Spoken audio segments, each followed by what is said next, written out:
The question is, Mr. Ram is a heart patient, but he hides this fact to LIC while taking a life policy. On his death due to a heart attack, LIC refused to pay compensation to his legal representatives. Which principle of insurance is violated above? तो यहाँ पे question में given है कि mister Ram एक heart patient है, but उन्होंने जब अपने लाइफ इंश्योरेंस की पॉलिसी ली तो उन्होंने उस फैक्ट को हाइड किया कंपनी से, इंश्योरेंस कंपनी से, और जब उनकी डेथ हुई बिकॉज ऑफ हार्ट अटैक तो एलआईसी ने उनके लीगल रिप्रेजेंटेटिव्स को कंपनसेट करने से मना कर दिया।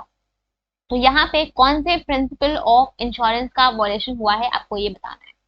तो यहाँ पे जिस प्रिंसिपल ऑफ इंश्योरेंस का वॉयलेशन वो है आपका principle of utmost good faith. Principle of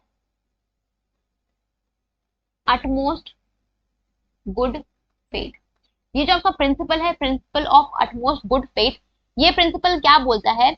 ये प्रिंसिपल बोलता है कि जो आपका दोनों पार्टीज है कॉन्ट्रैक्ट में, इंश्योरेंस के कॉन्ट्रैक्ट में जो दो पार्टीज है, इंश्योर्ड और इंश्योरर, दोनों को एक दूसरे के टुवर्ड्स गुड फेथ मेंटेन करना है। मतलब कि इंश्योरेंस कॉन्ट्रैक्ट से जितने भी आपके मटेरियल फैक्ट्स हैं और इंफॉर्मेशन है, दोनों पार्टीज को एक दूसरे को डिस्क्लोज करना है, कुछ भी चीजें हाइड नहीं करनी है। उस कॉन्ट्रैक्ट से रिलेटेड जो भी इंफॉर्मेशन जरूरी है, इंपॉर्टेंट है, दोनों पार्टीज को वो इंफॉर्मेशन एक दूसरे को डिस्क्लोज करना है।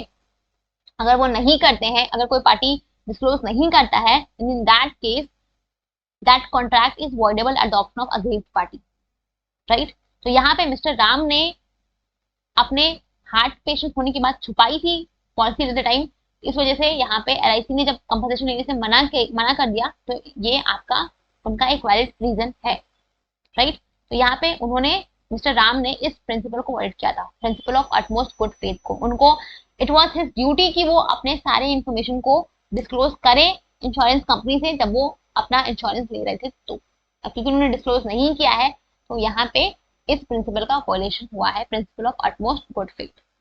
क्लियर? तो आपको ये प्रिंसिपल लिखना है और इसको एक्सप्लेन करना है, ठीक है।